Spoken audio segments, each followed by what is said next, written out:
Good morning, my friends. Andy Ahedia here in Yorba Linda, California, coming to you live. And what's today? The 6th. 6th? The 6th. Oh, wait, today's Tuesday. Yes. I was still going to talk about 4th of July weekend. No, it's over. We did that yesterday. I had this whole thing in my head that we were going to go back and visit everything we did. A wedding. No, we did all the that friends. yesterday already. Oh, my gosh. Well, it's because I just see the kids are back. Yes. So I had to share with them everything that happened this weekend. Yes. So I think that's why I was still in that mode. Sorry, folks. A little personal conversation going on right there. We had like 7 people on, and now it already dropped down to 1. All right. Go to livingfearlessdevotional.com. That's where you'll find our podcast on Apple Podcast. It is doing really well. So it would be great if you continued the momentum by going there and subscribing and leaving a review. We've learned that leaving a review is not that easy to do for some reason on Apple Podcasts. Yeah. I don't know why. But if you could figure out, we would really appreciate it. If you could take the extra effort to do that, that would be fantastic. And so we're going to jump right into the devotional here. We're reading from My Utmost for His Glory by Oswald Chambers. And utmost for his My Utmost for His Highest. What did I say? Glory? Glory. Glory, glory, glory, glory. I don't know. I don't know why I said glory. That is so weird. It's a synonym. We've only been doing this for about a year. For July 6th, My Utmost for His Highest by Oswald Chambers. The title is Visions Become Reality. The reference is Isaiah 35:7, and it says, "The parched ground shall become a pool." We always have a vision of something before it actually becomes real to us. When we realize that the vision is real, but is not yet real in us, Satan comes to us with his temptations, and we are inclined to say that there is no point in even trying to continue. Instead of the vision becoming real to us, we have entered into a valley of humiliation. Life is not an idle ore, but an iron dug from central gloom and battered by the shocks of doom to shape and use. God gives us a vision, and then he takes us down to the valley to batter us into the shape of that vision. It is in the valley that so many of us give up and faint. Every God-given vision will become real if we will only have patience. Just think of the enormous amount of free time God has. He is never in a hurry, yet we are always in such a frantic hurry. While still in the light of the glory of the vision, we go right out to do things. But the vision is not yet real in us.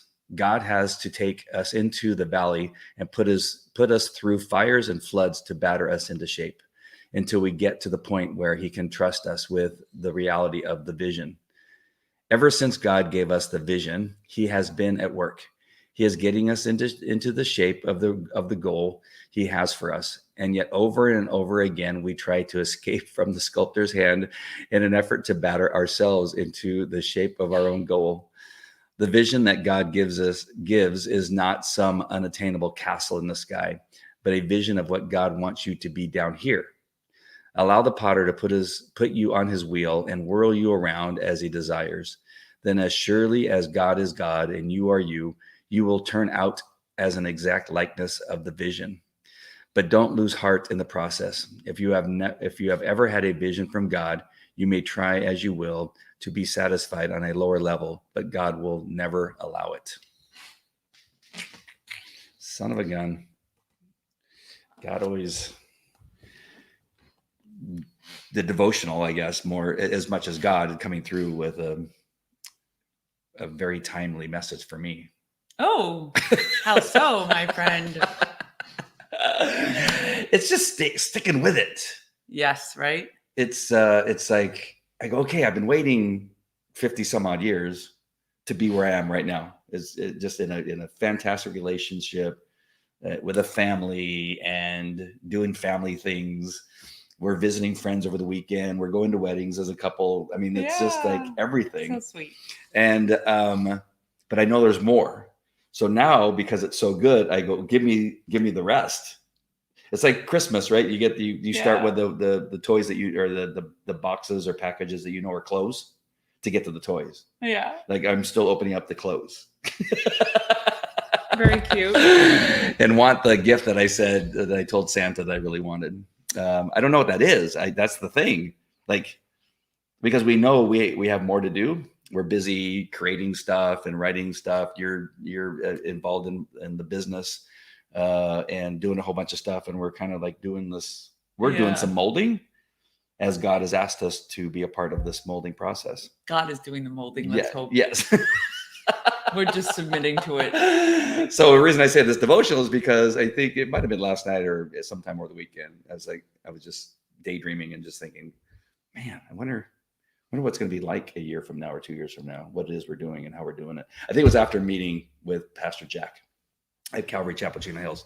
I think it was after that, because we talked about it. There was some things that were said that were like, wow, that's really interesting. Right. And just wondering where all this is going. So true. And the impatient part is what I'm talking about. He's molding us. He's been spending years. He's not in a hurry. He spent 50 years of molding us, and now just wondering where that's all going to be, and having the patience. I mean, it's easy to live now and go, oh, you know, all this stuff that happened and everything bad, along with some things that were really good. Now it doesn't seem so bad. But it was horrible at the time. Like, so many things were so horrible at the time. So I guess I'm just excited to see how he's continuing to I mold, hear you. because he never stops, right? It's like always. No. But I wonder what the goal is, because the goal would be the end of the molding, right? Well, I don't know if there's one goal, but God's got a plan for everybody, and especially those who walk in his ways, and he allows that we allow to order our steps. He has a very specific role. I've had glimpses of it. So from my experience, what this devotional saying is that sometimes I very much relate to what he says, that we start with a vision.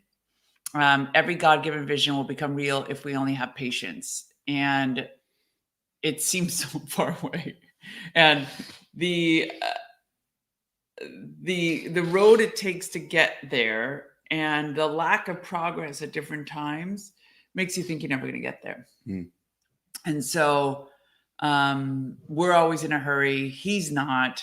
And he has to mold us to be able to trust us with the purpose that he has put over our lives. And I see pastors talk about this all the time, about especially young people who come to the church and, I have a vision from God. I'm supposed to lead worship. And they're like, okay, yeah, you could start by, putting the flyers on the chairs. Handing out the donuts. Yeah. And it's hard because you're trying to get to the place where God wants you to go, but you can't get there before his time. He's got to take you where you got to go.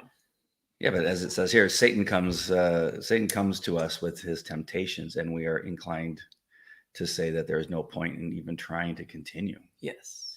And so I'm wondering if I could have reduced my period of time down to 20 years instead of 50 years if I wouldn't have allowed Satan into my life. Right? All of us.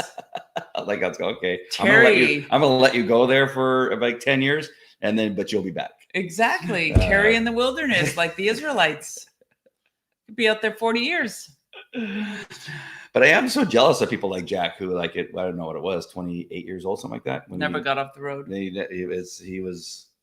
knew. Oh, earlier than 28. Was it? I think he said he was 17 because he's been in ministry 35 years. Yeah, but he was a scientist for a while. He worked in Irvine. Oh, you mean Costa full-time Mesa. pastor? Yeah. Oh, okay. Before it all began to happen for him. But the vision probably was early. But everything that took there, or other people that have become young pastors. Yeah. That's also dangerous, because I think Satan's going to come in those times too. Oh, for sure. Satan will come in very strong, especially if you come in like really like gangbusters.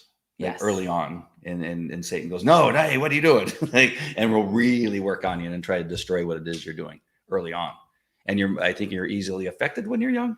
Yes. Especially today, with everything that's happening with social media and absolutely the pressures that you get from the woke people and that kind of stuff. So absolutely temptation. Yeah.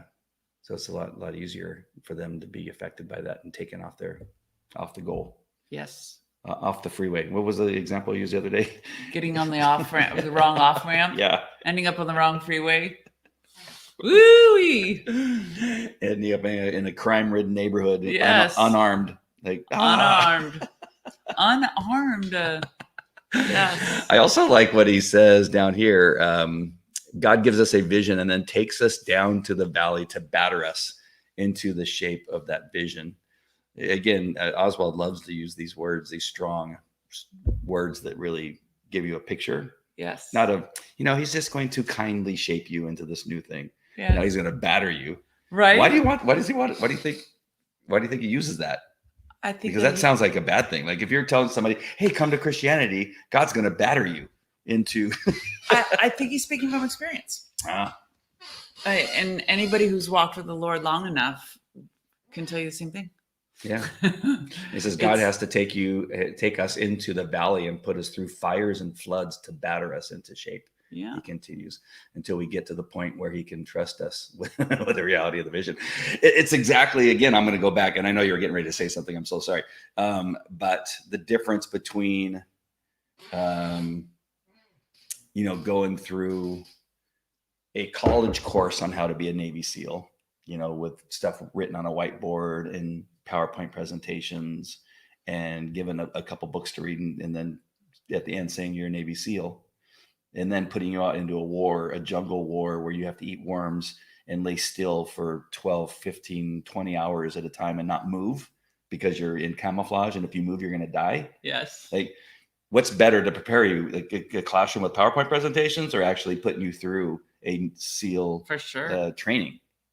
Battering you, putting you in the cold water, holding you underwater for longer than you think you can actually hold your breath, calling you names and putting you and just dropping you by helicopter in the middle of the wilderness and giving you a compass and say, figure it out. Like, what's going to better prepare you? What he's saying right here is Navy SEAL training for every Christian. You got to go through it. So true. Wow, I couldn't have said it better myself. Right. Fully agree. Well said. Thank you. Those of you that are watching, please comment. Let us know what you think. Have you been put through Navy SEAL, actual Navy SEAL training, not the kindler, gentler, woke kind of, Air Force where you don't have to do push-ups anymore. You don't have to actually run anymore. That's just not acceptable for our armed forces. But what about you? Have you felt you've been put through floods and what was the other one? Fires as you go through? But please comment and let us know what you think. And I hear some of the stories that you've told. How do you think, do you think the time your feet nearly got frozen off when you were in Kazakhstan, right? Is that Uzbekistan, one of those stands. In horrible, nasty, smelly places that you've had to go to and that kind of stuff. I know that it was necessary to go through as part of your job with the FBI and the government, but how have you used those moments? What did that help you in relationship to becoming a Christian? I mean, did that prepare you for leaving Islam? Did that prepare you for anything that you're doing now, dealing with 6 kids? Battle tested, combat ready. I didn't see, it was literally 2 weeks ago that I was praying and crying to the Lord that this new life was so hard for me. And he finally explained this exact analogy to me. He's like, after what you've been through, what you have survived, what you have the discipline to withstand, he's like, you think you can't do this? It's like, this is nothing compared to what you've done. And I thought to myself, that's so true. It is. I can do this. And it gave me a completely different perspective. And because, I mean, the rigor and the discipline that Christianity requires, been there, done that. I've, you know what I mean? Like, the wrath of God, I told you, like, we could do that all the way to Sunday. Yeah. as a former Muslim, like that, but the fear of God is an easy thing. But but the switching your skill set from, okay, I could withstand extreme colds and being on my feet for 16 hours, and applying those same principles to a family, it was something the Lord had to walk me through, because I didn't get it. But he explained that to me. Did he say, "Hey, listen, you were shot at by a 24-year-old terrorist. You can't take a 13-year-old little terrorist." It all comes playing back shooting to you. Nerf bullets at you, or? Right? It all makes sense. It all makes sense now. Oh my gosh. There was something I was looking for here. Ever since God gave us the vision, he has been at work. Oh, but you know what I also thought? Yes. Sorry. That's okay. Go ahead. Last night we were watching this show, and they were doing what's called gourmet dumpster diving. And the guy, but the first part was, it's a long story, but the guy was basically homeless, and he was explaining to this new lady like what he does to eat. And he was going to the grocery stores and the other neighborhood stores to get the food before they throw it out. Like they would throw out food, and then and I was explaining to Andy, I'm like, oh my God, in our community, we did that for years. Like years, where we would eat the leftover food because we would take it home, because you'd have to have like a 501c3 status. You'd have to have a charitable status, and you'd go to Ralph's and they'd give you all the old stuff, and you'd have to like weed through the stuff that was truly rotten, and then stuff that was still edible. And if it was already past like vegetables that were raw and unedible because they were too mushy and too nasty, you would put it in soup. What? So what I thought to myself last night, my daughter was horrified that we did that. She's like, ew, I remember that now. And Andy was even more horrified. But the best part about it was that the Lord telling me, like, because I have this fear of struggling, like that I won't have what it takes. And the Lord called it to my mind to remind me, like, hey, you've done that before for years. You know what I mean? Like, you don't need to eat gourmet food. You'll be just fine. And I'm like, that is true. You have a skill set that I didn't even know. You can make a meal out of trash. Yep. Wow. Have you ever had nail soup? Nail soup? Yeah, it's what you call soup that you've made from all the stuff that comes from the rotten vegetables. Nail soup? Yeah. No, I've never had nail soup. I don't know. You've got a very sophisticated palate. I don't know if I'd be able to pass that off on you. But folks, have you ever had nail soup? Those of you that are watching, have yes. you ever had, whether watching now or live or watching on the replay? I've never heard of nail soup. There's actually a name for it. Do only homeless people know this name? I don't know.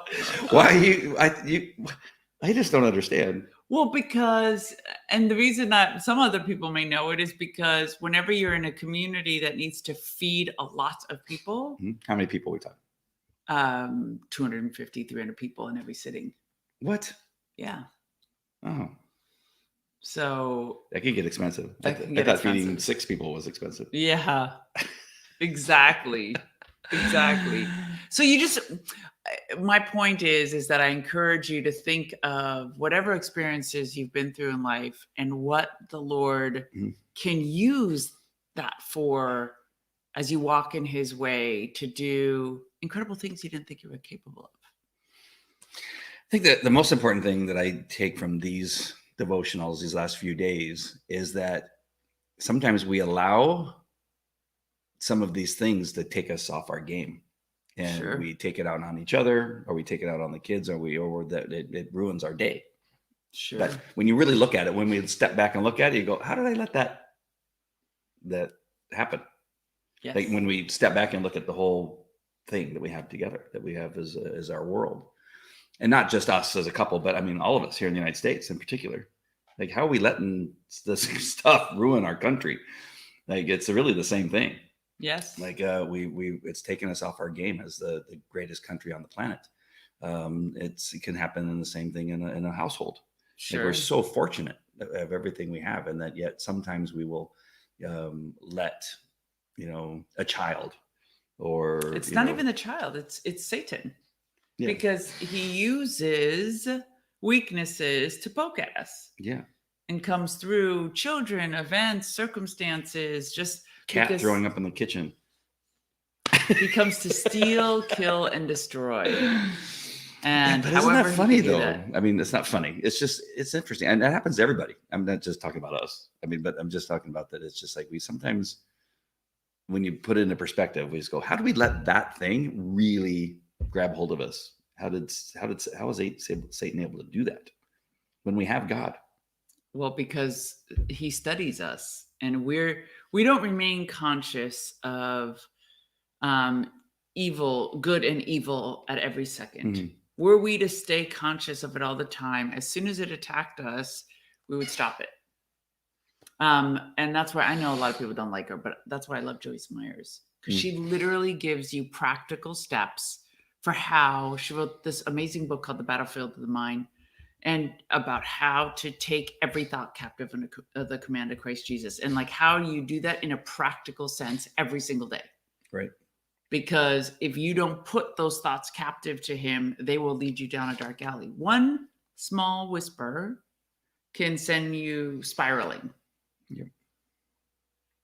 And we each, not only between us, but the kids, and I'm sure you guys we all have our different sensitivities. The certain Right. things that And he knows he knows each one. exactly what those things are.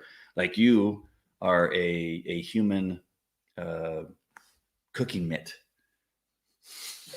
Like she's amazing. She's like, she could touch anything that's 190 degrees and hold it in her hand. She's like, I go, what are you doing? Like she'll hand me a coffee cup and she's holding it by the cup and it's on fire and I touch it and it burns my hands. Oh my gosh. And she'll take things out of a pan that's boiling hot and put it in her mouth. And but that's tasty. That's the perfect temperature. What are you talking about? Why aren't you on the ground screaming with your mouth on fire? It's a Middle Eastern thing. But I don't know. Just sensitivities. Like so that's an example of a physical sensitivity. But we also have our internal, I guess is a good way to put it, are the things Emotional. that we're sensitive to. Emotional sensitivities. That we still are learning about each other. But it's one of those things like. Sometimes you'll say something and you go, how come that made you so angry? And you go, it didn't. I don't know what you're talking about. And then I think about it later and I go, yeah, how come that happens? It's so weird. It's my thing. I can't think of one right now. I have very few, so it's really hard to think of any. It's so hard to think of faults. I love you. Oh my gosh. So, I was reading something. Sorry, I want to go back to this part right here. And that's where it says, ever since God gave us a vision, he has been at work. He is getting us into the shape of the goal he has for us. And yet over and over again, we try to escape from the sculptor's hand in an effort to batter ourselves into the shape of our own goal. That is really, I think, the last thing as far as this devotional for me that I was so guilty of so often, of that I thought I knew better. It's hard. And whenever I did that, sorry, I'm trying to fix this thing. Whenever I did that, it was a horrible mess. Always trying to shape like I said, you know what? I'll take it from here, God. I got this. And he's like going, okay. You just see him sitting back and like, I'm going to enjoy this. This is like watching an episode of, Chainsaw Massacre. All right. Oh my goodness. Don't go in there. You're watching the Chainsaw and you say, why are you going in there? Right. Why? The chainsaw dude is in the closet. Why are you going in the closet? Right. You just can't help yourself. Just can't help yourself. Like they're always putting themselves in a position to die. And that's what God's watching. He was watching my Chainsaw Massacre. Like, all right, bro. And we could do that. We talked about this in a couple weeks ago in the devotionals, is like fleeing from sin. It's the same thing on a smaller scale where you can watch a friend or somebody. It's easier to see it in somebody else rather than yourself. Because in ourselves, we're always like, I got this. I got this. I'm under control. And you watch somebody else and you're just like, that's not going to end anywhere good. really it's not, and they're just like, what are you talking about? You're like, it just won't. Yeah, this is gonna hurt. Yeah. Yeah. It's gonna hurt. That's so funny that we are so much better at seeing somebody else getting ready to make a mistake. There's just objectivity, Yeah. that you just can't have when your own emotions are tied up in it. Wow. So interesting. Isn't it? Which is why it's so important to listen to people you love and trust. Because they have that objectivity when they're looking. You understand? Like, yeah. I've had that experience repeatedly with my mentors where I just I hated what they were saying to me. I really did. So it took like maybe a couple days, even sometimes weeks to process it, but it was always spot on. Yeah, I've experienced that. Have you? Oh yes, like oh my gosh, but it's always it's probably longer for me where I can finally admit that they were right. Unfortunately, yes. Oh, you're so right. I'm going to read Isaiah, but this is homework for y'all to really get into Isaiah. Just reading this one little 35:7 says, "The parched ground shall become a pool, and the thirsty land springs of water. In the habitation of jackals, where each lay, there shall be grass with needs and rushes." Now, Oswald references that particular part of the Bible. I have no idea what it means. So that's your homework. It's Isaiah 35:7. Read up on Isaiah. It will be a good homework assignment. So I picked up the kids today. So I have my kids on Tuesdays and Wednesdays, and then every other weekend. And I miss them so much on these weekends that I don't have them. It's so crazy. And it's not crazy. Yes, but what I laugh about is that, I mean, I'm excited to see them. I think they're excited to see us. But the first thing they do always when I pick them up is fight over the front seat. Like that's always like the start. Oh, that's a good sign. Yeah, it's not like they're trying to run into the cargo part. Oh, and then somebody will say something about somebody else, and then they go, "Dad, I go, really? I go, this is how we're going to start this day." Yeah. And this is how we're going to start this week together. That we, it happens every other week. It's the same shenanigans. Oh, and so but that's like a sign of who wants to stay closest to you. Yeah, I guess. But also, also they get sick in the back seat. A couple of them. That's bad. And I think they also don't want to sit next to each other because they always jab at each other and that kind of stuff. Whatever it is, that my point is, it was better today. It was almost now. I just said, I know this is going to happen. So I was just going to say, or how you can look at it. Yeah, but sometimes I don't. I say, this is, and I work myself up knowing that it's going to get in this thing. Love suffers long. It receives no evil. Yes, but they are so funny. But instead of what happened, that started off a little like that. But I said, listen, we're not going to do this. Let's just April. Why did I just call my daughter April? That's so weird. Ray, I said, you got the front seat. And I, told the boys where they need to sit. I made sure they had all the stuff that they needed to bring. But Rhett has the book Narnia. And he asked if he could read some of the book Narnia. And it was so great to have him reading Narnia on the way home. It's a great book. Yeah. So it was so good. It allowed, everybody had to be quiet, which is not the case normally. Rhett had the opportunity to read. There were a couple of tough words that he got through and that kind of stuff. But I think each time we pick up, we're going to read the Bible, a devotional.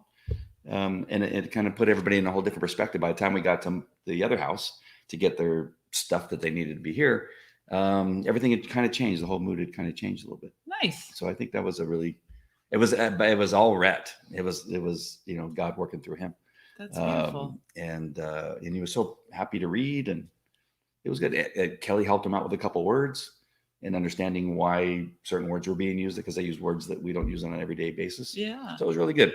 So I just wanted to throw that out there, is that, it seemed to work today. Yay. It just kind of changed everything a little bit. Sure. And then of course, Narnia is a great story. And they were at the portion where she had just entered the closet what else is it called? It's called something else. It's it's called something. Wardrobe? The wardrobe, yes. So she had just entered, and then on the other side was Narnia, and so they were meeting some of the people for the first time. So it was pretty good but it was really good to have Rhett reading, and everybody was able to be quiet a little bit and kind of just change the heat of the moment, which happens when everybody gets in the car and there's the excitement of seeing each other and blah blah blah. All the other stuff begins to happen. So I just want to throw that out there, but it just seemed to be the thing for today. Nice. It was good. All right. Anything else? No. Nope. You got stuff to do. I have stuff to do. You have stuff to do. Yeah, darn it.